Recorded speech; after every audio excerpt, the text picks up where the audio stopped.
Bonjour à toutes et à tous. Bienvenue sur la plateforme webinaire pour poursuivre un nouveau rendez-vous Expert Kiox. Euh, Caroline, juste, est-ce que l'enregistrement a été lancé? Absolument, l'enregistrement a bien démarré pour cette nouvelle conférence. Eh ben, c'est super.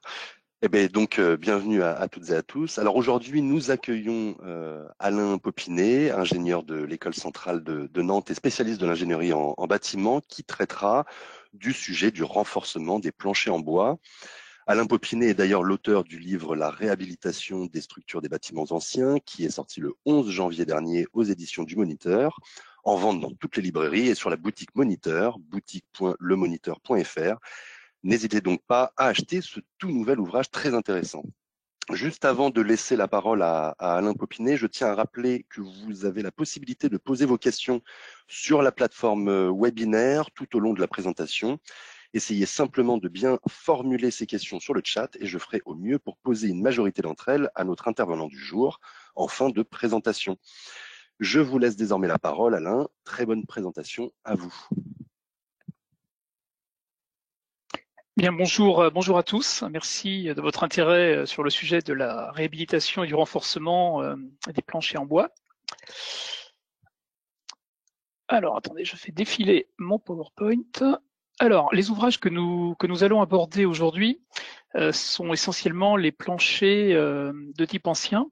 Donc, nous allons l'aborder sous la forme de la présentation des différentes typologies de planchers.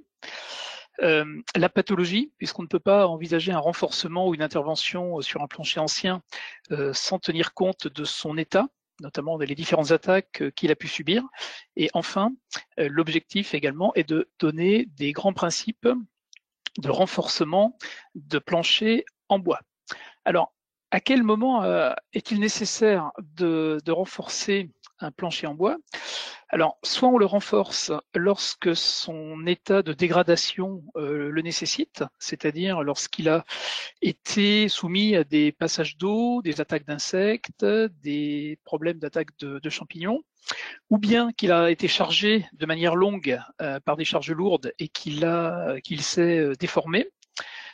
Ou simplement parce que, bien qu'il soit en bon état, il est nécessaire d'augmenter sa capacité portante dans le cas tout simple d'un changement de destination. C'est le cas par exemple de logement avec plancher bois qui deviendrait des bureaux où on n'arriverait pas à justifier la charge admissible en bureau sur des planchers. Donc ce webinaire présente toutes les différentes étapes de la connaissance de base des anciens planchers aux pathologies afin d'aborder à la fin les différentes techniques de renforcement. Donc voilà à l'écran le plan de la présentation avec les différents thèmes qui seront abordés, comme je viens d'en parler. Donc nous allons commencer donc par la présentation des planchers. Alors tout d'abord un rappel rapide du matériau bois utilisés pour les bâtiments anciens. Alors quand je dis bâtiments anciens, on va dire ce sont des bâtiments jusqu'au milieu du XXe siècle, hein, jusque dans les années 1950. Les bois utilisés autrefois, enfin toujours utilisés d'ailleurs, mais je parle bien des bâtiments faits du XVIIIe siècle ou milieu du XXe siècle. C'était soit des bois de type dur, tels que le chêne ou le châtaignier, qui sont des bois durs à cœur. Donc dès lors qu'ils sont débarrassés de leur aubier, l'aubier c'est la partie entre le cœur du bois et l'écorce, qui est une partie tendre. Donc ces bois étaient coupés en troncs, débarrassés de la partie tendre, et chêne, châtaignier constituant des bois durs à cœur, dès lors qu'ils ne sont pas attaqués par l'eau, pouvaient avoir ils ne sont pas attaqués par les insectes de manière naturelle du fait de leur dureté, donc pouvaient avoir une durée très longue. Et ainsi que les bois, d'autres bois, c'était des bois blancs, dits des peupliers notamment. Alors c'était des espèces de peupliers un petit peu différentes de celles qui poussent actuellement très rapidement. Des peupliers de type peuplier d'Italie qui étaient usuellement utilisés pour des charpentes, notamment dans le domaine agricole. Aujourd'hui, le peuplier n'est plus utilisé ou très peu pour des charpentes, parce que ce sont des peupliers qui poussent très vite et qui sont relativement, qui ont tendance à se vriller, à se déformer. Et bien évidemment, comme c'est toujours le cas, des sapins des bois résineux, pin, sapin ou mélèze. Donc ça veut dire quand on intervient sur un ouvrage ancien, la plupart du temps, alors je pars toujours un petit peu conditionnel, hein, parce que les bâtiments étaient tous très différents. La plupart du temps, les poutres maîtresses sont en bois dur et les solives peuvent être en bois dur ou en bois plus tendre. Alors un rappel rapide de la différence de contraintes admissibles dans le bois. Alors j'ai cité moi les sources règles Charpente-Bois 1971 qui aujourd'hui au niveau de la profession sont relativement acceptables pour justifier des ouvrages anciens.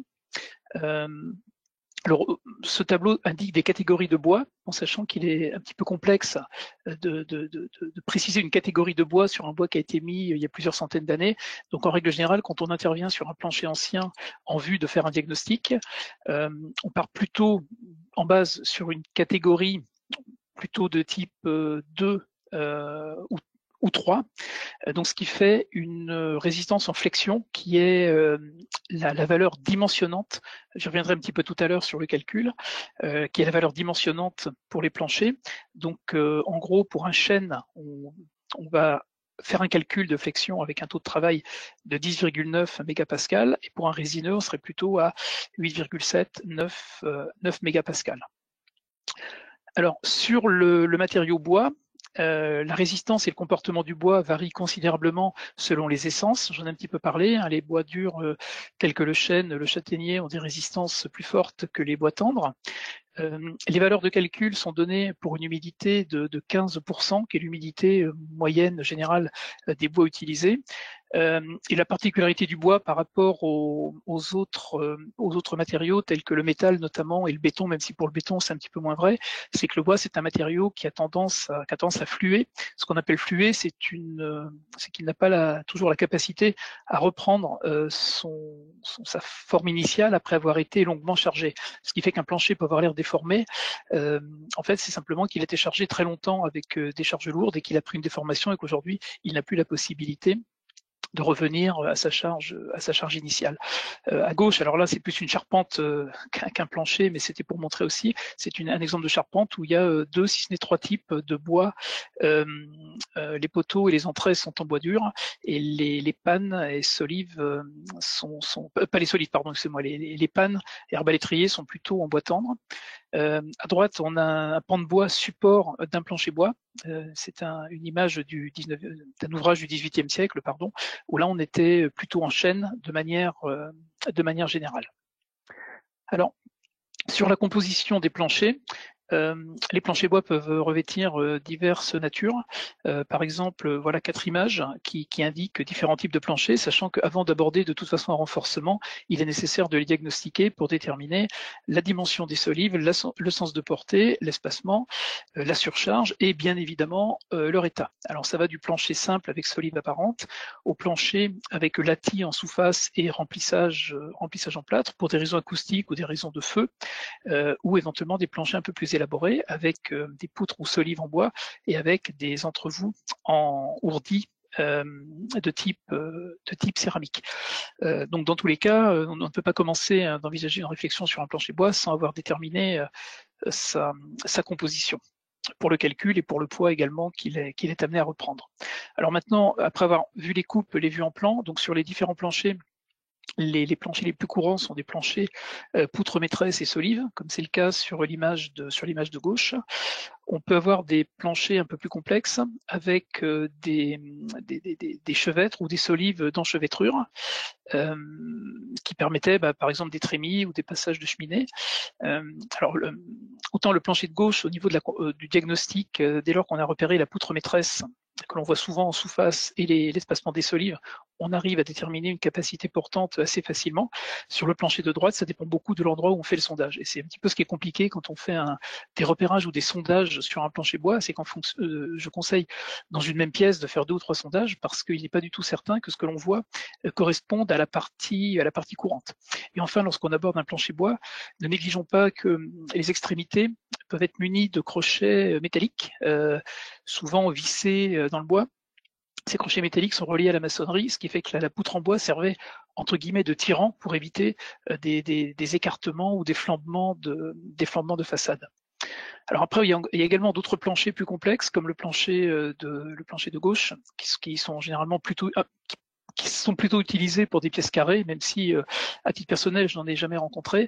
Et on voit bien que ce genre de plancher, alors, il présente l'avantage de pouvoir être fait avec des pièces de longueur relativement modeste, mais néanmoins, lorsqu'on le diagnostique, pour trouver sa capacité portante, il faut vraiment réussir à sonder à la fois les angles et la partie centrale, de façon à trouver l'élément dimensionnant. Une capacité portante d'un plancher étant évidemment générée par ce que je viens d'appeler l'élément dimensionnant, c'est-à-dire est-ce que c'est une poutre maîtresse, est-ce que c'est un chevêtre d'appui de poutre en rive, est-ce que c'est une solive, et une fois qu'on a déterminé l'élément dimensionnant, eh bien on assure le renforcement jusqu'à atteindre la capacité portante souhaitée.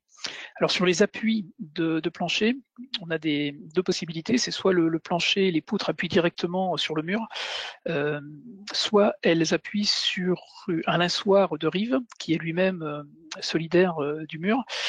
Sur les ouvrages anciens indiquaient qu'il était vertueux de laisser une respiration du nez de poutre, puisque une poutre dans un mur, si elle n'est pas ventilée, avec l'humidité ascensionnelle ou simplement la pluie sur le mur, peut générer quelques problèmes de l'extrémité de la poutre. Néanmoins, force est de constater que dans le temps, souvent, les petits orifices de ventilation des nez de poutre sont bouchés, et je reconnais qu'il est pas très fréquent de les réouvrir. Donc on a souvent des poutres qui respirent dans les extrémités, ne respirent pas forcément très bien. Ce qui en soi n'est pas dramatique s'il n'y a pas de problème particulier d'humidité dans le bâtiment, mais ce qui peut le devenir. Alors toujours sur les compositions de plancher, bon, quelques exemples de nez de plancher, de poutres qui sont reliées à la maçonnerie par des éléments métalliques, de façon à empêcher le déversement du mur. Et sur la partie droite, quelques exemples de montage. Soit les solives reposent directement sur la poutre maîtresse, soit elles sont mises en œuvre sur des entailles, et auquel cas, quand on fait le diagnostic, il faut bien évidemment intégrer la faiblesse due aux entailles sur la poutre maîtresse. Et un autre système que l'on voit également, c'est un système où les solives appuient sur des lambourdes de rive, elles-mêmes solidaires de la poutre maîtresse, par des berceaux métalliques.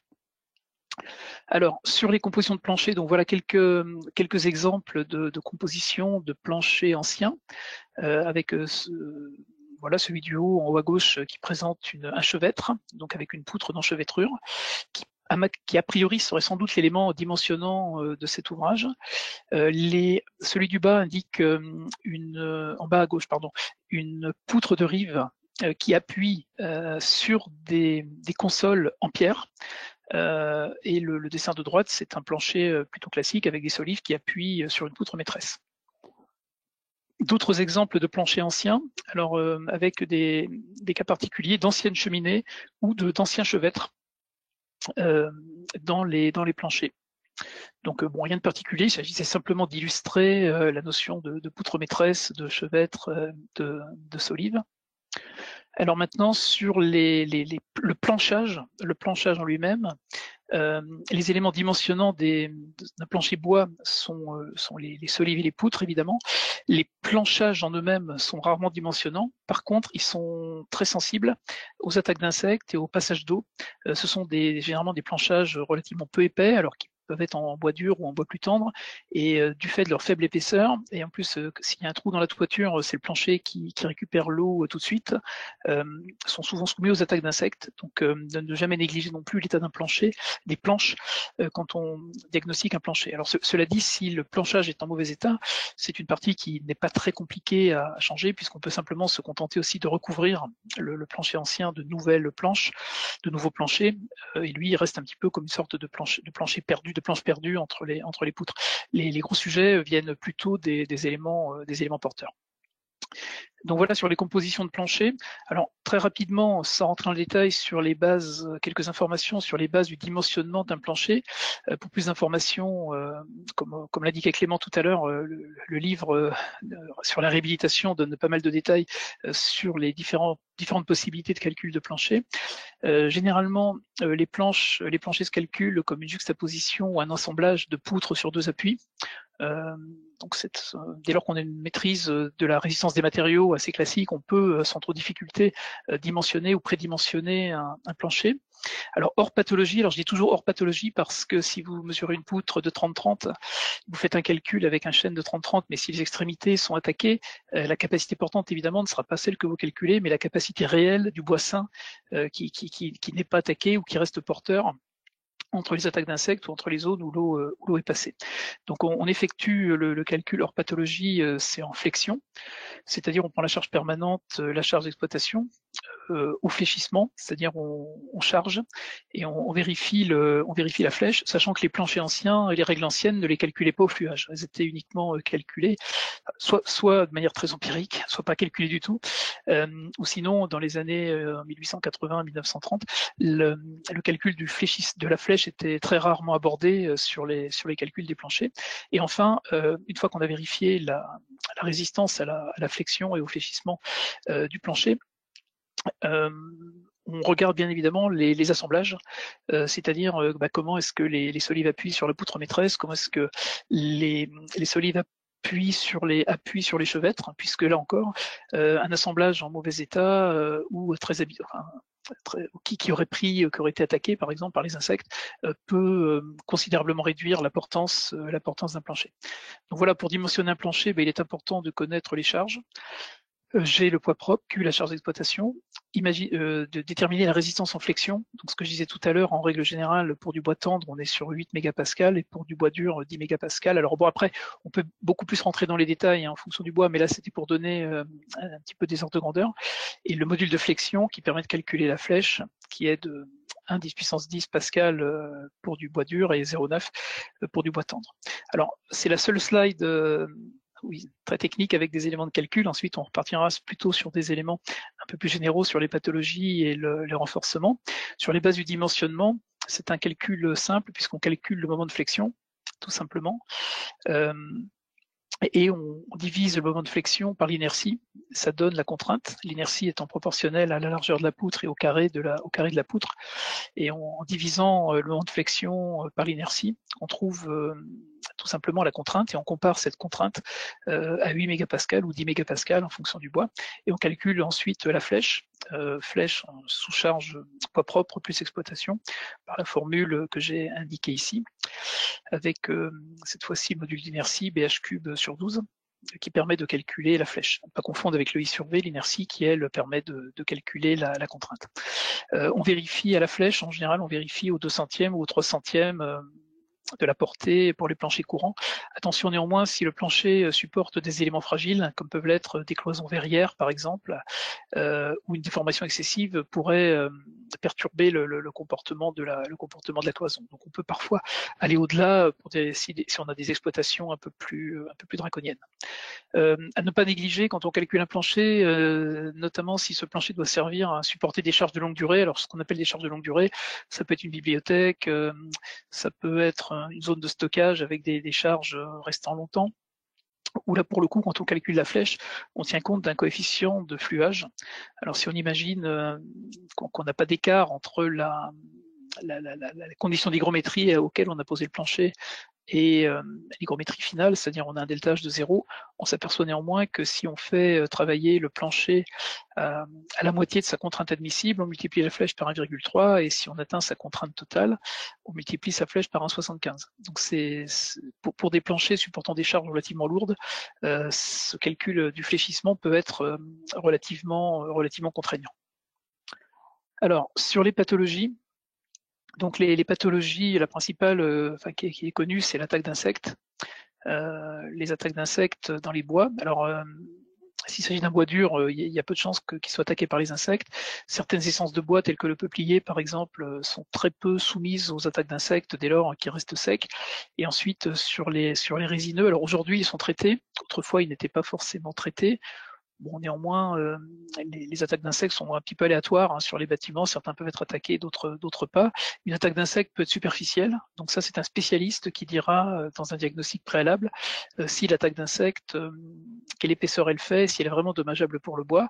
Et généralement, on règle le problème par un traitement, sauf si le bois était vraiment tendre, très peu de dureté à cœur et beaucoup de parties tendres sur les côtés, et où à un moment l'attaque d'insectes est telle qu'il faut changer le bois.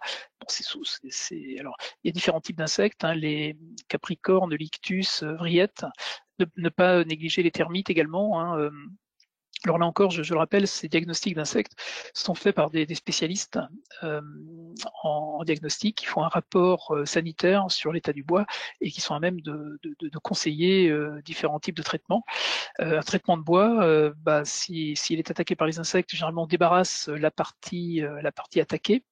On brosse, on nettoie et ensuite soit on pulvérise, soit on injecte en fonction de la gravité de l'attaque. Alors une attaque d'insecte trop importante peut amener à recommander de changer complètement la pièce de bois. C'est pas très fréquent, mais ça peut arriver. Ensuite, ce sont les attaques par l'eau.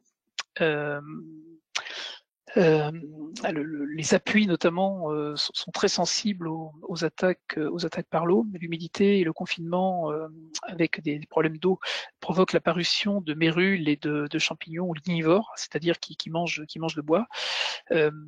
Alors en particulier, on a ça sur les appuis, ou on a ça dans les zones sombres, non ventilées, où un passage d'eau se traduit très rapidement par des passages, par des attaques de champignons. Alors, toujours regarder de près les appuis de plancher. Les deux petits schémas en bas à droite là, indiquent le schéma d'une remontée ascensionnelle d'eau sur un bâtiment. Il faut savoir que les bâtiments en pierre, les pierres sont par nature poreuses, donc peuvent par capillarité remonter l'eau du sol ou récupérer un petit peu d'eau de pluie, et par capillarité peuvent aller jusqu'à humidifier les pieds de charpente ou les appuis de plancher. Donc d'où cette attention très forte que l'on porte sur les appuis. Alors voilà quelques exemples d'attaques par l'eau, hein. Donc les bois de toute nature et en particulier les bois tendres sont sensibles à l'humidité. Alors l'humidité, en règle générale, avant d'aborder un diagnostic, on regarde l'étanchéité du bâtiment, des défauts d'entretien de la toiture, des charpentes qui n'ont pas bougé des fois pendant des siècles. Il suffit que 3 tuiles soient déplacées et de l'eau qui tombe goutte à goutte, et au bout de 8-10 ans, vous avez un énorme champignon qui a bouffé la poutre et vous êtes bon pour changer la poutre. Donc ça peut être des défauts d'entretien de la toiture, ça peut être des défauts d'entretien de canalisation d'évacuation, ce qu'on appelle le dégât des eaux, ou ce que j'expliquais tout à l'heure, des remontées d'eau par les maçonneries, ou des passages d'eau aux appuis de poutre ou aux murs en contact avec les intempéries. Donc voilà 2 exemples qui illustrent un petit peu ces problèmes. Là sur la photo de gauche, c'est une couverture en très mauvais état qui a fini par pourrir complètement un linteau au-dessus d'une fenêtre, et à droite c'est un pied de charpente, et on peut penser que la poutre également qui prend le plancher a dû prendre aussi pas mal d'humidité. Alors la détermination des pathologies, donc j'en parlais tout à l'heure, est indispensable avant un diagnostic. Alors là, voilà des exemples de pathologies que j'ai rencontrées sur un projet dont je me suis occupé il n'y a pas très longtemps à Paris. Alors étrangement, les planchers, avant qu'on enlève les planches, ne présentaient aucun signe particulier de sous-dimensionnement, c'est-à-dire c'est des immeubles qui avaient toujours été occupés avec des charges plutôt lourdes, et quand on enlevait les planchers, on s'est rendu compte que certaines poutres étaient limite en train de s'effriter. Donc visiblement il y avait sans doute eu des dégâts des eaux un petit peu anciens, avec des attaques d'insectes un petit peu continues, et à la fin on avait certaines poutres étaient plus proches de la sciure que du bois. Et ce qui est étrange, c'est que vous avez certaines poutres qui étaient en parfait état et la poutre d'à côté qui était complètement attaquée. Certaines avaient déjà fait l'objet de renforcement par le passé. Alors on peut penser qu'il y avait-il eu des passages d'eau intempestifs autrefois sur certaines poutres plus que d'autres. Ça on ne le saura pas. Mais là encore, même quand on fait un diagnostic, vous pouvez très bien faire 3 sondages dans un plancher, et les 3 sondages indiquent un bois en bon état. Et le jour où vous déposez les planches, vous apercevez qu'il y a quelques poutres à changer. Alors, s'il y a parmi les gens qui nous écoutent des bureaux d'études ou des architectes, il est toujours conseillé dans une opération de réhabilitation ou de renforcement de plancher, de toujours prévoir forfaitairement quelques poutres à remplacer, et d'avoir un prix unitaire dans les marchés sur des poutres neuves. Comme ça, s'il y en a besoin, on a au moins un prix unitaire, et c'est pas non plus une surprise pour l'entreprise. Et sur la photo en bas à gauche, c'est un appui de poutre le long d'un mur, et pareil, qui a été complètement creusé. Là encore, insectes, humidité, mais néanmoins il se passait pas grand-chose, mais et bien évidemment, quand on a gratté et enlevé, on a vu qu'il n'y avait plus que les côtés là qui tenaient. Donc c'est souvent le contraire, hein, c'est souvent la rive qui part, mais là c'était plutôt le centre qui était parti. Donc on a fait un traitement fibre-résine que je développerai tout à l'heure. Alors les pièces d'appui, bon, je reviens pas dessus, j'en ai un petit peu parlé. Hein, donc on voit bien, ce sont tout souvent des zones sombres, peu ventilées, au contact avec l'eau, qui privilégient les différentes attaques. Alors après, on a également des fissures et des gerçures. Alors le bois, c'est un matériau vivant, de toute façon, qui peut, durant sa vie, présenter quelques gerçures. C'est pas pour autant que c'est très inquiétant. Il faut bien faire la différence entre une fissure naturelle du bois et une fissure due à la contrainte.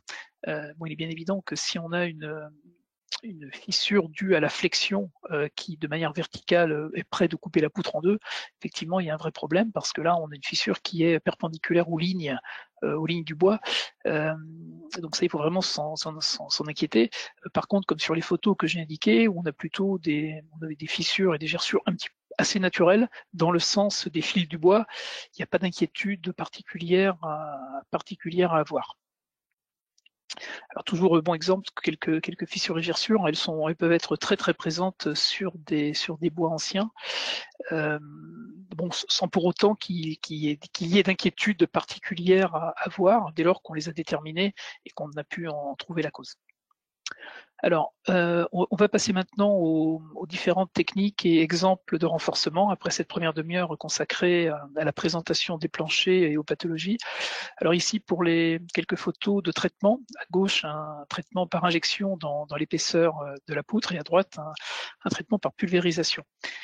Le traitement par injection est plus efficace que le traitement par pulvérisation puisqu'il rentre au cœur du bois. Donc là encore, ce sont des entreprises spécialisées qui le font en mettant des injecteurs tous les 40-50 cm et ensuite qui font une injection. La pulvérisation, elle est plutôt superficielle, mais nécessite auparavant d'avoir brossé, nettoyé, enlevé toutes les zones attaquées.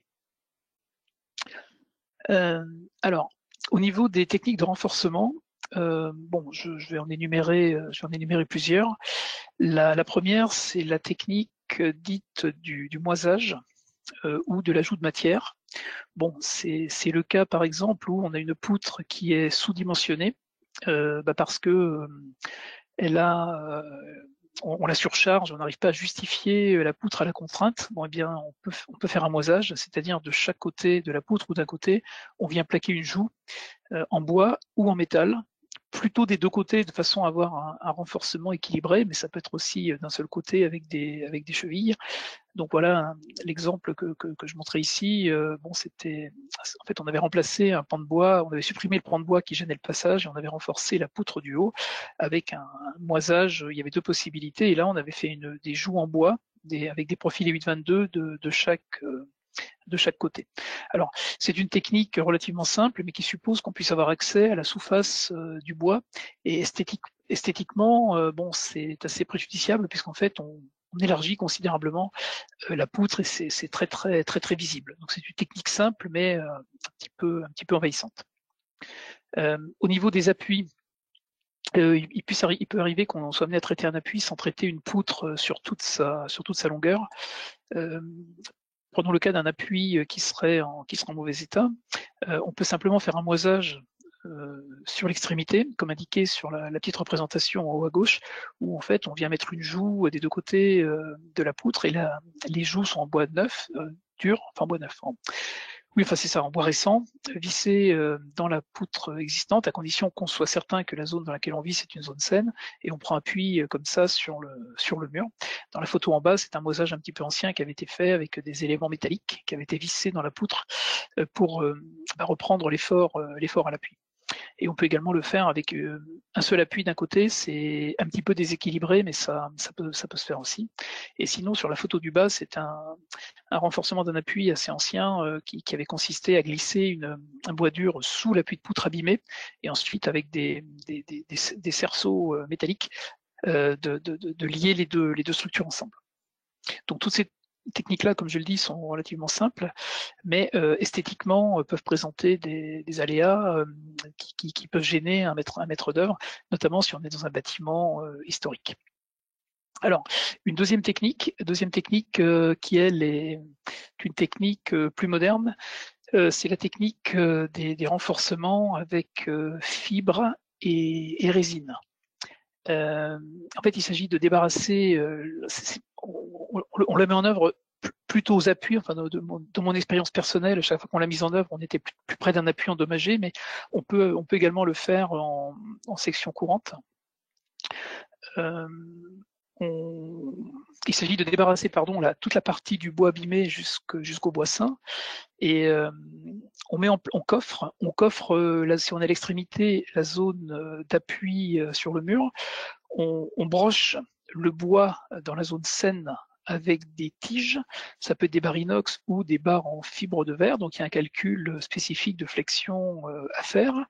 On vient sceller les barres fibre résine, et ensuite on vient couler par le mortier de résine, en fait, et c'est ainsi qu'on reconstitue l'appui. Alors c'est une technique qui aujourd'hui est relativement connue par les entreprises de charpente spécialisées, qui a fait l'objet d'une étude très spécifique il y a une quinzaine d'années, projet Egur-Beria, qui est disponible sur Internet pour ceux qui souhaitent en savoir plus sur ces techniques. Alors, outre les appuis, on peut également, avec ce système-là, renforcer une poutre cassée, comme indiqué sur le schéma, où on fait dessaigner dans la poutre, on greffe des broches, et ensuite on vient couler de la résine. Ça fait appel aux compétences d'un bureau d'études spécialisé, et d'une entreprise évidemment qui utilise les bons produits, mais il y a un calcul particulier à faire.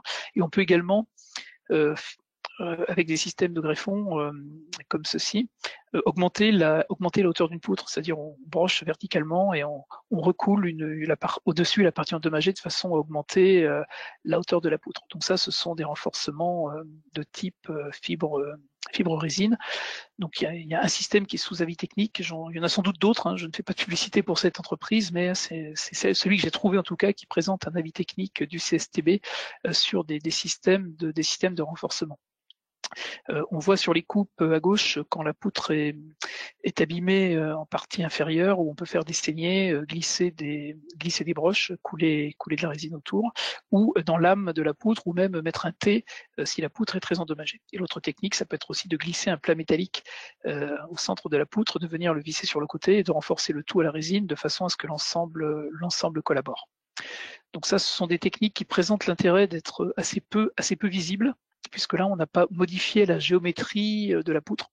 Donc c'est plutôt intéressant, puisqu'on a quelque chose d'assez peu visible. Mais par contre, qui nécessite le recours à un bureau d'études, et sont des techniques un petit peu moins habituelles et un petit peu moins simples que celles que j'expliquais tout à l'heure par le système du moisage. Alors enfin, une technique très intéressante qui a vu le jour dans les années 60 pour les renforcements des poutres en bois, c'est le système de connexion. Alors ce système mérite qu'on s'y attarde parce qu'il présente un certain nombre d'avantages. Lorsque vous renforcez un plancher ancien et qu'il s'agit d'un immeuble public, vous allez être confronté aux problématiques de stabilité au feu, aux problématiques acoustiques entre niveaux, même si vous voulez le transformer en logement. Et malheureusement. Et bien souvent, on est amené à couler des chapes ou du béton pour un isolement au feu, un isolement acoustique entre niveaux.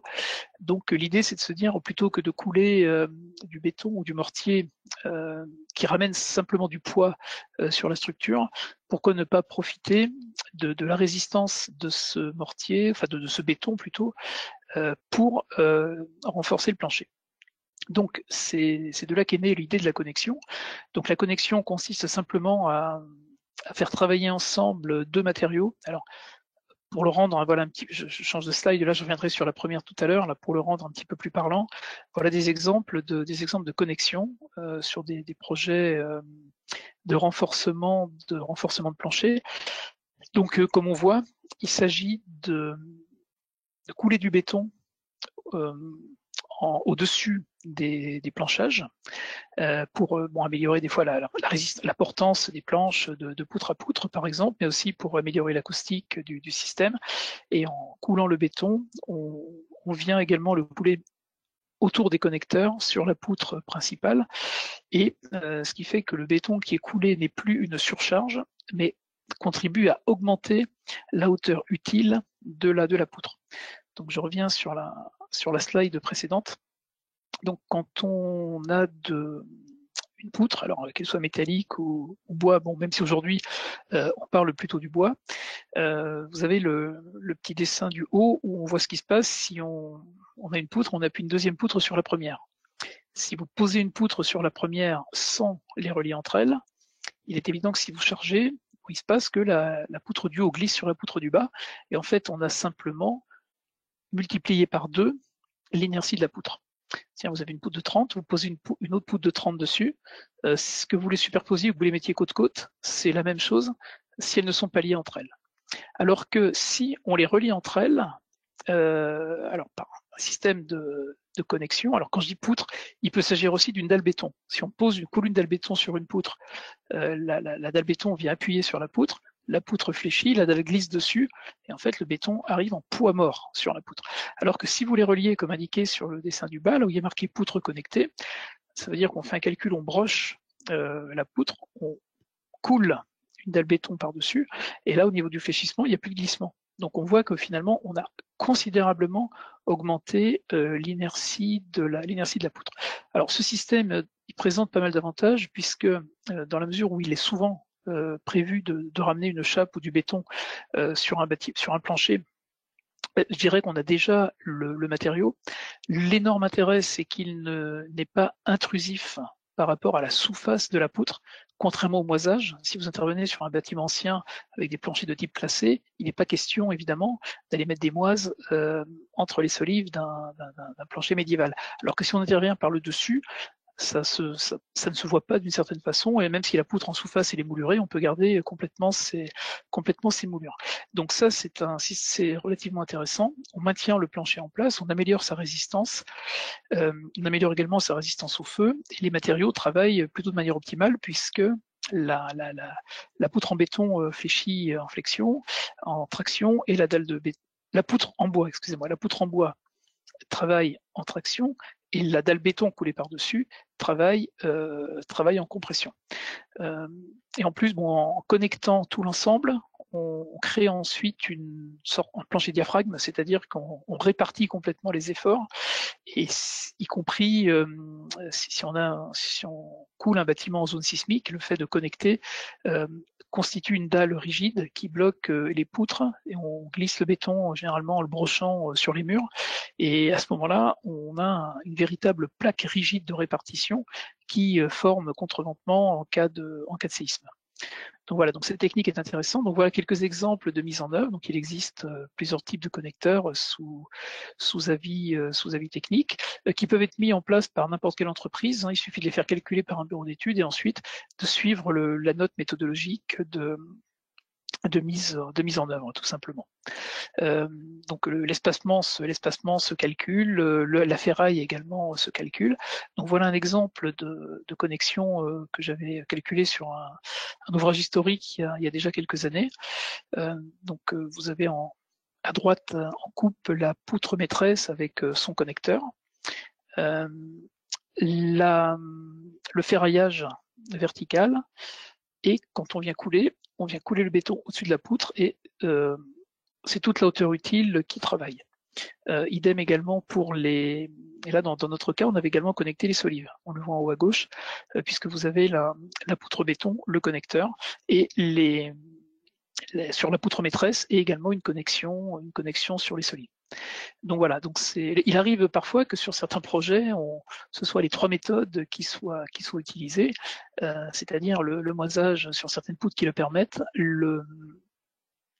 la fibre résine sur des extrémités, et la connexion sur d'autres ouvrages. Alors je n'ai pas abordé la notion de remplacer les pièces de bois, puisque bien évidemment, si la pièce de bois est très attaquée et qu'elle n'est pas récupérable, il n'y a pas toujours d'autre solution que de la renforcer, mais on peut parfois, même sur un même plancher, changer quelques poutres en bois et les connecter les autres. Tout ça se marie plutôt bien. Et enfin, avant de terminer, c'est une technique. Alors, c'est pas une technique de renforcement en soi, mais c'est une technique sur des planchers bois que l'on peut utiliser. C'est la technique de laisser en charge. Alors, j'insiste bien, j'extrapole un tout petit peu, mais j'en parle parce que vous pouvez, si vous intervenez sur des bâtiments de type historique avec des plafonds moulurés, par exemple en partie supérieur avec des médaillons, des corniches en plâtre à travers lesquels il n'est pas question de faire de sondage, et qu'en partie supérieure vous avez des dalles en pierre par exemple, fragiles, qui seraient compliquées de démonter. Le renforcement est très très complexe, sauf à se lancer dans des investigations compliquées, puis ensuite à faire restaurer toute la zone au droit des renforts. Donc aujourd'hui, il y a une technique qui est acceptée, moyennant d'en parler avec le maître d'ouvrage et le bureau de contrôle du projet, c'est la technique de laisser en charge. Alors cette technique, elle a un avantage, c'est qu'elle n'est pas intrusive. Maintenant, elle présente un inconvénient, c'est que finalement, on a peu d'informations sur l'état réel des bois. Cette technique, on l'applique vraiment quand on a quand même une connaissance du type de plancher du bâtiment concerné. On y va rarement à l'aveugle. Par exemple, il peut arriver que vous puissiez sonder et renforcer quelques pièces, mais il y a quelques pièces particulières au droit d'escaliers monumentaux ou autres qui soient tellement nobles qu'on c'est très compliqué d'envisager une intervention. Donc on fait une hypothèse sur la constitution du plancher, et ensuite la technique consiste simplement à charger le plancher au-delà de la charge d'exploitation qu'on compte y mettre. Donc on fait un chargement sécuritaire et on mesure le fléchissement du plancher par un appareil de visée, un petit fil, un ressort qui met le système en tension, et ce qui fait qu'il y a un précalcul qui est fait, qui donne un calcul théorique de la déformée sous une charge de 300, 400 ou 500 kg du mètre carré, et ensuite on applique la charge, et le plancher, en se déformant, vient la petite plaque descend devant l'appareil de visée et permet de mesurer la flèche. Et dès lors que on a une flèche relativement admissible avec une charge qui dépasse pratiquement de moitié la charge d'exploitation du bâtiment, on admet généralement que le plancher peut jouer son rôle. Alors c'est à utiliser, j'en parle parce que ça peut très localement résoudre quelques problèmes, mais néanmoins, là on le voit bien sur la photo, on voit les planchers sur le côté qui ont été dégagés et qui ont eux été sondés, renforcés, et la zone noble avec les dalles. Alors les dalles sont nobles, mais elles n'ont pas été très bien protégées, mais bon, ça c'est un autre sujet. En tout cas, avec des dalles qu'on n'a pas pu envisager de déposer, donc on a fait des chargements en eau relativement lourds, puisque là, on doit avoir pas loin de 70-80 cm d'eau, donc on est quasiment à 700 kg du mètre carré, donc 2,5 fois pratiquement la charge d'exploitation, et on a pu conclure, comme la déformée était très faible, à la résistance du plancher. Voilà, bah écoutez, je suis arrivé au bout de la présentation, donc je vais laisser la parole à Clément pour la place aux questions. Donc, ce qu'il faut bien retenir sur les ouvrages anciens, c'est sur les planchers anciens, c'est la notion de diagnostic préalable. Donc, le diagnostic parasitaire, détermination des présences d'insectes, le diagnostic qui permet de retrouver la section des bois. Donc ça veut dire faire quelques sondages pour déterminer le sens à la portée, la section des poutres, la nature du bois, est-ce qu'on est en bois tendre, est-ce qu'on est en bois dur, et l'état aux appuis qui permet de dire si on a des appuis attaqués ou pas. Et ensuite, on peut, une fois qu'on a fait toute cette démarche préliminaire, on lance le calcul. Il peut arriver, si on a un bois qui est attaqué sur les côtés de quelques centimètres par les insectes, de faire un calcul sécurisant en enlevant les quelques centimètres d'attaque d'insectes. Mais une fois qu'on a tous ces éléments, on peut calculer le plancher. Et si la capacité portante n'est pas, ou le fléchissement ne sont pas cohérents par rapport aux valeurs que l'on souhaite atteindre, les différentes techniques de renforcement qui se présentent à nous sont voilà, le moisage, l'essellement ou la connexion. Tout ceci est davantage détaillé, bien évidemment, dans le livre qui s'affiche à l'écran.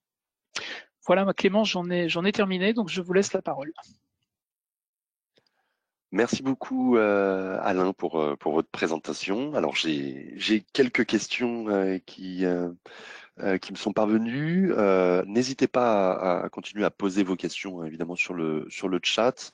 D'ailleurs, Alain, si vous voulez bien montrer l'avant-dernière slide de votre présentation, une petite explication pour utiliser le chat et poser les questions. Je sais que la plateforme n'est pas forcément la plus simple à utiliser.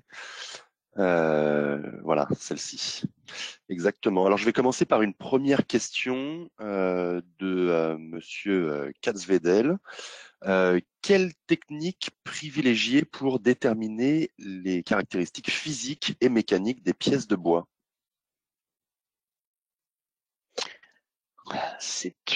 Alors, les caractéristiques physiques et mécaniques des pièces de bois. Alors, c'est une bonne question.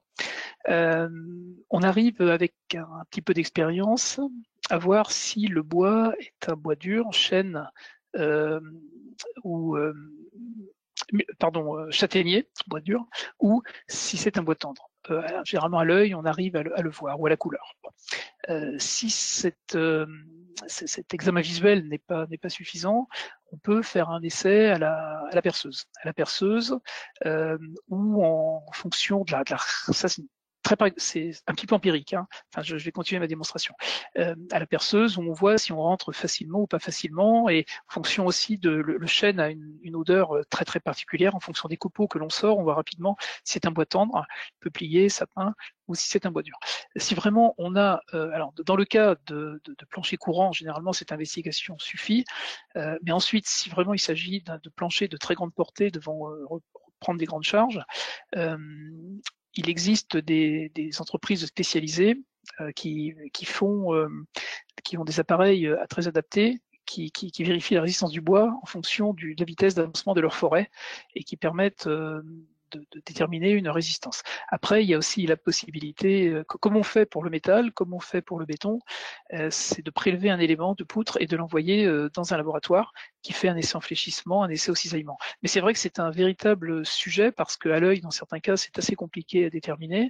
Et c'est pour ça qu'on a parfois tendance, un petit peu abusivement, à prendre des hypothèses assez conservatrices sur la résistance du bois et sur son module, si on n'est pas certain de la qualité. Après, je sais que les charpentiers bois ou les bureaux d'études bois très spécialisés, à l'œil et par expérience, de la même façon, quelqu'un qui est expérimenté sur une pierre vous dira c'est une pierre tendre, c'est une pierre dure, de la même façon, arrive à vous le dire. Mais après, on peut confronter ça, comme j'expliquais tout à l'heure, aux essais à la perceuse, à l'appareil technique délivré par certains bureaux d'études, ou à l'essai, on peut prélever un morceau de poutre et l'envoyer de 2 mètres et l'envoyer dans un labo. Et là, pour le coup, vous êtes parfaitement certain d'avoir toutes les caractéristiques.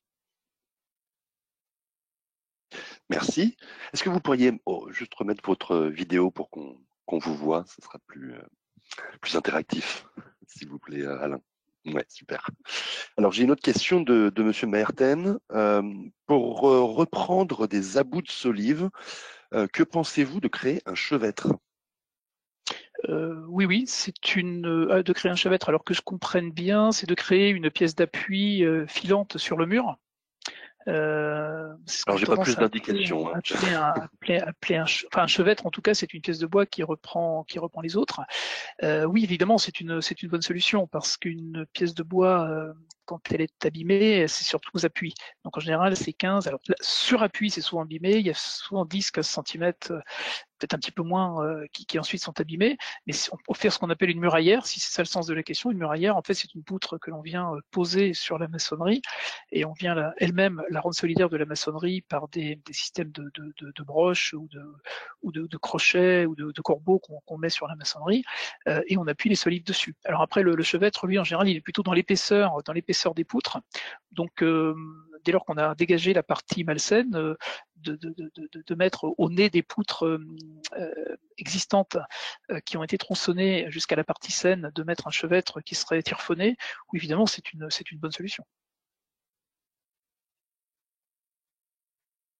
Alors, merci beaucoup. J'ai une nouvelle question de Monsieur Mouy qui demande comment s'apprécie la résistance au feu d'un plancher mixte béton-bois?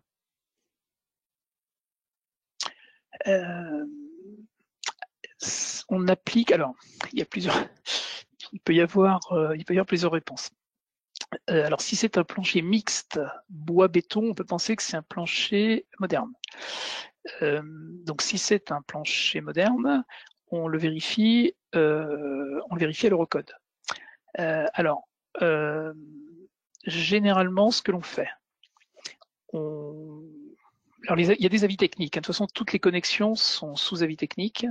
Donc, les avis techniques sont assez clairs là-dessus. Mais le grand principe, c'est le suivant. Enfin, moi, c'est comme ça, en tout cas, que je les ai vérifiés. Les Eurocodes ou avant les règles feu-bois donnent une vitesse de comment est-ce qu'on appelle ça, de propagation du feu, de diminution de l'épaisseur du bois en fonction de la durée du feu. J'ai plus tout à fait en tête, 0,7 mm par minute sur le dessous, 0,6 mm par minute sur les côtés. Donc si le feu dure une demi-heure, on prend cette vitesse de propagation du feu, de diminution, de combustion, de vitesse de combustion du bois, on voit ce qui reste en section de bois, et on refait un calcul avec la section restante. C'est un petit peu comme on le ferait à froid, sauf que là, on est connecté. Et après, les avis techniques sont assez précis, parce qu'il y a aussi prendre en compte aussi la montée de température dans le goujon. Mais ça, c'est si le bois reste sur les côtés du goujon, la montée en température est rarement prise en compte. Alors, le retour qu'on peut faire, c'est que sur des planchers bois, la stabilité, une demi-heure est assez simple à trouver. Si c'est une heure, une combustion d'une heure, il faut vraiment une grosse poutre pour justifier la résistance. Mais c'est toujours le même principe. On prend la combustion, on voit ce qui reste, et on refait le calcul avec ce qui reste, mais en prenant des contraintes plus fortes, des contraintes admissibles, parce que là on est en sollicitation accidentelle, plus forte que les contraintes habituelles. Et au niveau de la flèche, on ne fait pas très attention. On se moque un peu de la flèche en situation d'incendie, même si le plancher fléchit, c'est pas très grave. Ce qui compte, c'est qu'il ne s'effondre pas.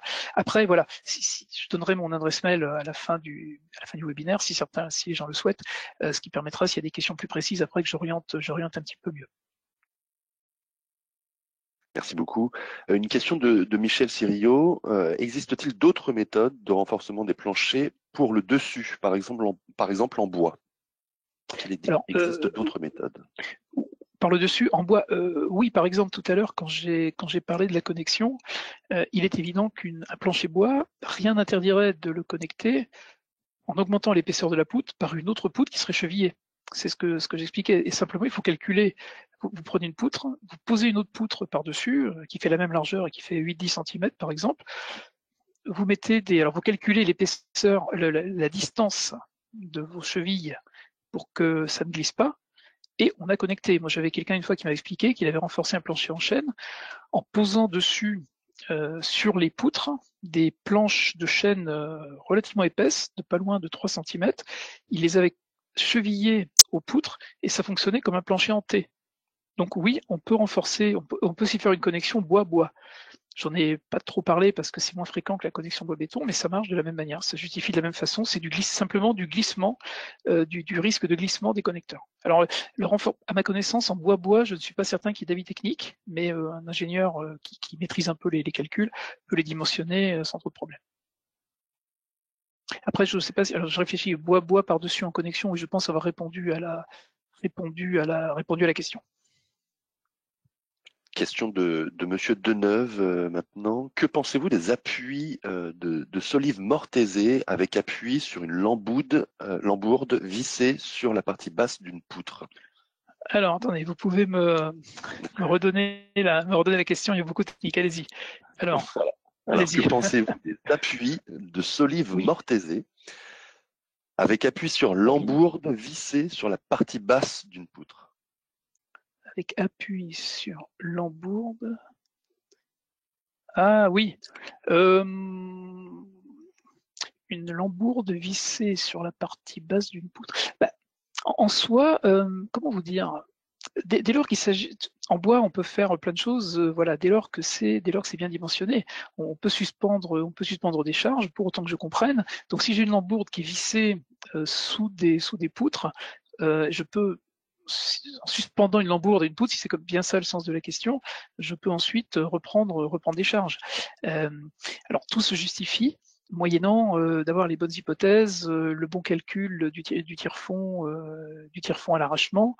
En soi, ça ne me, je ne sais pas si je cerne très bien la question, mais sans être un grand spécialiste de ce genre de montage, je je pense qu'il n'y a pas de raison particulière de le prohiber dès lors qu'il est calculé et assemblé correctement. En tout cas, moi, je n'ai pas de contre-expérience, en tout cas, ou d'avoir entendu parler de ce que ce système-là soit sinistrant ou interdit par la profession. D'accord, je vous remercie. Une question de Pascal Ménian. Dans quelle situation les règles parasismiques s'appliquent sur le bâti ancien et influent sur la technique de renforcement? Alors sur le bâti ancien, vous avez alors, le premier principe, c'est que les travaux n'aggravent pas la vulnérabilité. Alors, de toute façon, si vous êtes en zone sismique, ce qui représente à peu près aujourd'hui pas loin de la moitié ou les 2/3 de la France, il faut faire une approche sismique du projet. Alors, la base, si on n'aggrave pas la vulnérabilité du bâtiment sur un bâtiment ancien, on n'a pas d'obligation de le mettre aux normes. Mais alors, ne pas aggraver la vulnérabilité, ça veut dire quoi? Vous collez une chape sur un plancher, vous rajoutez du poids, d'une certaine façon, vous augmentez la vulnérabilité. Vous faites une ouverture dans un mur, c'est un mur plein, vous faites une porte, votre mur est moins résistant. Vous avez augmenté la vulnérabilité. Donc ça veut dire qu'il faut compenser chaque diminution de résistance par quelque chose d'équivalent. Vous ouvrez une porte dans un mur, vous devez mettre un portique béton ou un portique métallique autour de la porte qui reprend la même résistance que la porte que vous ouvrez. Ça, c'est la note d'augmentation de la vulnérabilité. Généralement, c'est l'ingénieur qui le regarde et qui estime que le bâtiment n'est pas moins solide par rapport au séisme après qu'avant les travaux. Après, si vous faites des travaux relativement lourds, ce qu'on appelle des travaux lourds, alors ça dépend de la zone. Hein. En zone 2, zone 3, zone 4. En zone 2, tous les bâtiments n'y sont pas soumis. En zone 2, par exemple, un bâtiment de logement ne sera pas soumis à l'arrêté sismique. Donc je dirais on est relativement tranquille. Si vous êtes en zone 3 et que vous rénovez un bâtiment ancien, vous êtes censé vérifier de ne pas augmenter la vulnérabilité. Et si vos travaux sont des travaux conséquents, c'est-à-dire si vous enlevez des planchers, alors il y a des règles, plus de 20 ou 30% des planchers, là pour le coup vous diminuez considérablement sa résistance horizontale. Et auquel cas vous devez le recalculer. Donc ça veut dire qu'il faut le remodéliser. Remodéliser un bâtiment ancien, déjà ce n'est pas simple. Et ce que l'on fait parfois, si c'est une grosse rénovation, on peut par exemple créer des nouveaux voiles de contreventement ou si vous créez une cage d'escalier dans votre bâtiment, on modélise la cage d'escalier au séisme de façon à ce qu'elle reprenne tous les efforts horizontaux. Donc après, c'est pareil, il y a aussi des solutions de créer des cerclages ou des chaînages à chaque niveau pour diminuer la vulnérabilité sismique. Alors, c'est vraiment une problématique de bureau d'études assez spécialisée. Il y a un guide, de toute façon, Association française parasismique, qui s'appelle Guide de la réhabilitation des bâtiments et qui explique bien tout ceci. Donc, on regarde la région, on regarde le volume des travaux, on regarde le classement, l'utilisation du bâtiment. Et il peut arriver aussi que, alors parfois on fait aussi de la prévention en disant bon, on supprime un plancher ici, mais je vais rajouter un mur de refend dans ce sens-là. Donc on compense, on est un petit peu dans la compensation. Ça se règle. Alors là où c'est un peu complexe, c'est de piger d'appréhender le comportement au séisme de murs en pierre. Avec un effort horizontal, ça nécessite un petit peu d'habitude, un petit peu de calcul, mais j'ai eu l'occasion de recalculer des bâtiments anciens au séisme. Bon, c'était pas des bâtiments très hauts, hein. Dès lors que les murs sont épais, en bon état, on arrive à justifier la reprise d'un effort horizontal assez conséquent sur ces ouvrages. Alors pour revenir au plancher bois, c'est certain que pour que ça fonctionne, si vous avez un simple plancher bois avec des planches par-dessus, votre plancher, ce qu'on appelle un diaphragme en fait, c'est que si vous avez un effort horizontal dû au séisme sur le mur, bon, le séisme il donne pas d'efforts horizontaux en soi sur les bâtiments, il secoue le sol et ça met le bâtiment en résonance et dans les calculs, on assimile ça à une sorte d'effort horizontal niveau par niveau. Si vous avez un plancher bois classique avec des planches par-dessus, il est évident qu'il ne répartit pas l'effort sur les murs transversaux. D'où l'intérêt de couler une chape par-dessus ou l'intérêt de relier les poutres maîtresses au mur en pierre, couler une chape par-dessus qui est reliée au mur de façon à ce qu'on ait comme une plaque. C'est-à-dire vous avez une plaque à tous les niveaux, ce qui veut dire que dès qu'il y a un effort sur un des pignons du mur, il est rebalancé par la plaque au pignon perpendiculaire à l'effort. Alors ce sont des sujets, voilà, ce sont plutôt les bureaux d'études de structure qui regardent ça. Mais en tout cas, il n'y a pas de, moi, j'ai pas été confronté à des impossibilités techniques aujourd'hui. Enfin, après tout est relatif. Hein. Si on dit, il faut mettre une cage d'escalier en béton pour reprendre des efforts, on peut dire on a résolu le problème. C'est un petit peu coûteux, mais on a toujours réussi avec un peu de logique et de bon sens et l'utilisation du calcul, bien évidemment, à justifier les bâtiments anciens au séisme. Merci. Cédric Béranger demande s'il est possible d'atteindre une stabilité au feu de 2 heures dans un ERP en combinant un plancher béton broché aux poutres existantes. Et combien coûterait une telle intervention? Un plancher béton broché, alors broché connecté, je pense qu'il veut dire connecté. 2 heures, alors 2 heures en bois, non, je ne pense pas. 2 heures en bois, ou alors votre bois, il faut l'habiller de plâtre ou quelque chose comme ça. Parce que si on prend la vitesse de combustion, il me semble que c'est, alors j'ai plus tout à fait en tête, mais je crois que c'est de l'ordre de 0,6 mm par minute. Alors 1 heure, ça fait 0,6 fois 60, ça fait 3,6 cm. 2 heures, ça fait 7 cm. 7 cm sur 2 côtés, ça fait 14 cm. Ce qui veut dire que si votre poutre fait 30, au bout de 2 heures, elle fait plus que 15. Ça m'étonnerait que si elle était dimensionnée en 30, on puisse avec 15 cm, et une poutre 30-30, c'est énorme, hein, on puisse réussir à le justifier. Et quand vous dites le brochage, comme j'expliquais tout à l'heure, la connexion, si vous voulez, dans la connexion, le bois, c'est un petit peu comme l'armature tendue dans un plancher en béton armé. C'est-à-dire votre béton est en compression, votre poutre est tendue. Si vous diminuez la résistance de votre poutre, vous diminuez forcément la résistance du plancher. Alors, alors j'ai peut-être mal interprété la question, parce que si c'est un ouvrage existant, on aura du mal. Si c'est un ouvrage neuf, moyennant de prendre des très grosses sections, oui, évidemment, de lamellé collé ou de chaîne, et en connectant, oui, bien sûr, on peut y arriver. C'est très coûteux. C'est très très coûteux parce qu'on surdimensionne considérablement le bois. Moi, par expérience, on est rarement allé au-delà de l'heure, 1h30 grand maximum sur des structures en bois apparents. Évidemment, si vous avez un faux plafond coupe-feu ou un caisson, donc si c'est un plancher existant, vous aurez beaucoup de mal à le justifier. Si c'est un plancher neuf, vous avez un peu de marge sur la largeur des poutres, évidemment, mais par contre, ça conduit à un énorme surdimensionnement de la poutre, puisque si vous dites 2 heures, ça veut dire qu'en gros, vous avez 15 cm de largeur de poutre qui ne vous sert pas. Et néanmoins, la poutre avec ses 15 cm de moins doit néanmoins tenir à la charge. Et 15 cm de moins sur le côté à la grosse, hein, c'est peut-être 20, mais c'est l'ordre de grandeur, et 7 à 10 cm de moins en partie inférieure. Donc c'est 2 heures en ossature bois, oui c'est possible. Alors le coût, là c'est un peu compliqué parce qu'il faudrait que je vois de quelle portée, quelle charge il s'agit. Mais en tout cas oui, ce sera un surcoût puisque on augmente la consommation de bois entre le tiers pratiquement et la moitié. À 2000 à 3000 euros du mètre cube, du bois fourni posé, ça va quand même relativement vite. Merci. Une question un petit peu plus réglementation de la part de Pierre Pillot. Dans quelle mesure peut-on utiliser toujours les CB71 et non les Eurocodes? Alors, ça c'est une très bonne question. Alors, il faut savoir que si vous faites un plancher neuf, il n'y a même pas de question à se poser sans les Eurocodes. Si vous regardez un plancher ancien, qu'il soit en bois, en métal ou en béton, ils n'ont pas du tout été pensés aux Eurocodes. Prenez par exemple une poutre en béton, même des années 80. Poutre en béton des années 80, aujourd'hui, je ne sais pas la justifier aux Eurocodes, pour la simple raison que les arrêts de barre, l'espacement des cadres, le recouvrement, tout ça, ces règlements-là, l'enrobage, ces règlements-là ont changé. C'est pas pour autant qu'elle ne tient pas. Donc, si c'est un ouvrage en bois ancien, il n'a pas du tout été pensé aux Eurocodes. Donc il faut être assez pragmatique. Donc, et là, il y a une norme qui est en préparation. Alors aujourd'hui, elle n'est pas sortie, mais qui est pleine de bon sens et qui en général incite à regarder comment l'ouvrage avait été pensé à l'époque de sa construction. Alors en bois, il n'y avait pas tellement de règlements, donc c'était toujours de la résistance des matériaux, contrairement au béton armé et de moindre mesure à la charpente métallique. Donc le bois, en règle générale, il a été calculé un petit peu comme j'expliquais tout à l'heure. C'était un peu à la flexion et à la flèche. Donc on fait un calcul empirique, on vérifie, on voit ce que ça donne, et la norme dont je parle explique qu'il est conseillé de se rapprocher des règlements existants. Et le CB71 présente une approche intéressante.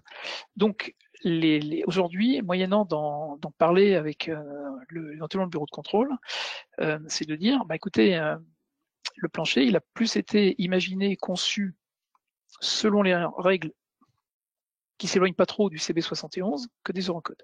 Donc on fait une première vérification, ça donne déjà une idée. Et ensuite, rien n'empêche, alors c'est pareil, soit on est en sécurité, il n'y a pas de problème de contrainte, il n'y a pas de problème de flèche, on se pose pas de questions, soit le bureau de contrôle ou le maître d'œuvre éventuellement souhaite aller un peu plus loin et demande mais par rapport aux Eurocodes. Bon là dans ce cas on fait une comparaison. On fait une comparaison, mais on sera rarement bon. Notamment on parlait du feu tout à l'heure. Même au niveau des sections, on peut toujours avoir tout un tas de en jouant sur les coefficients, simplement en jouant sur les coefficients, on n'aura pas forcément le même résultat. Donc aujourd'hui, la profession et les bureaux de contrôle, dès lors qu'on amène l'information à temps, n'interdit pas d'appréhender un calcul selon des textes anciens. On le fait par exemple sur des bâtiments en béton des années 80, on les vérifie au BEL 83. Si je m'amuse à les vérifier aux Eurocodes, il n'y a aucun ancrage qui va fonctionner. Donc aujourd'hui, alors tout ça se discute un petit peu en amont. C'est pareil, ça dépend de l'importance de l'ouvrage, ça dépend de pas mal de choses. Hein. Si c'est un plancher courant, bon, de 6-8 mètres de portée, il n'y a pas trop de problème. Évidemment, si c'est une grande halle qui va être extrêmement chargée, bon, ça peut se regarder un petit peu différemment. Mais comment vous dire, l'état d'esprit aujourd'hui va quand même plutôt dans le sens d'accepter des vérifications selon des règles un peu selon des règles genre CB71 et qui en plus sont très adaptées aux constructions anciennes.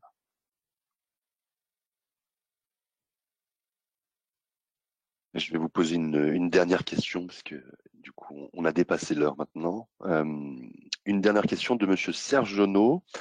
Pour les renforcements des poutres par moisage, vous n'avez pas évoqué l'utilisation de LVL, LVB ou LVD. Est-ce volontaire? LVL, LVB, LVD. LVD. Alors, à mon grand regret, je ne vois pas trop de quoi il s'agit. Après, attention, je sais pas si la personne a la possibilité de préciser sa question.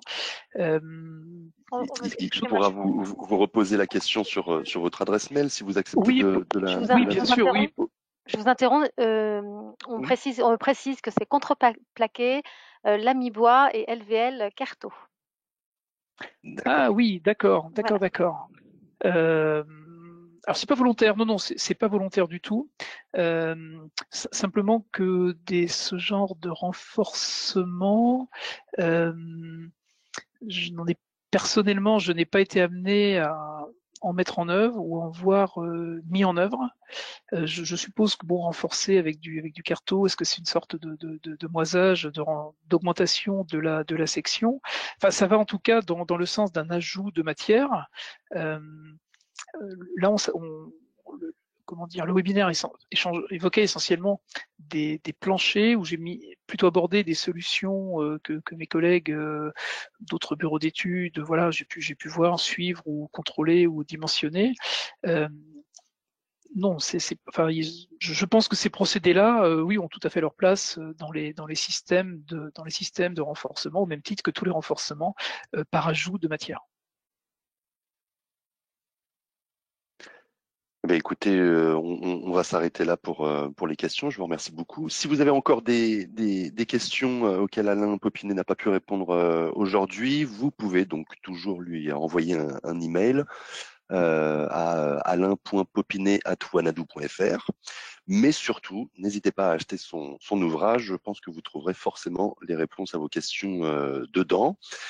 Et juste un dernier mot avant de nous quitter. Pour les abonnés, vous pourrez retrouver cette présentation sur Keox en replay dans votre espace abonné. Voilà, je vous remercie beaucoup Alain Popinet pour votre présentation et merci à vous qui avez suivi ce webinaire. On se retrouve le mois prochain pour un nouveau rendez-vous expert Keox sur un thème qui reste encore à déterminer, mais qui sera annoncé sur Keox dans les tout prochains jours. Très bonne fin de journée à toutes et à tous et à très bientôt.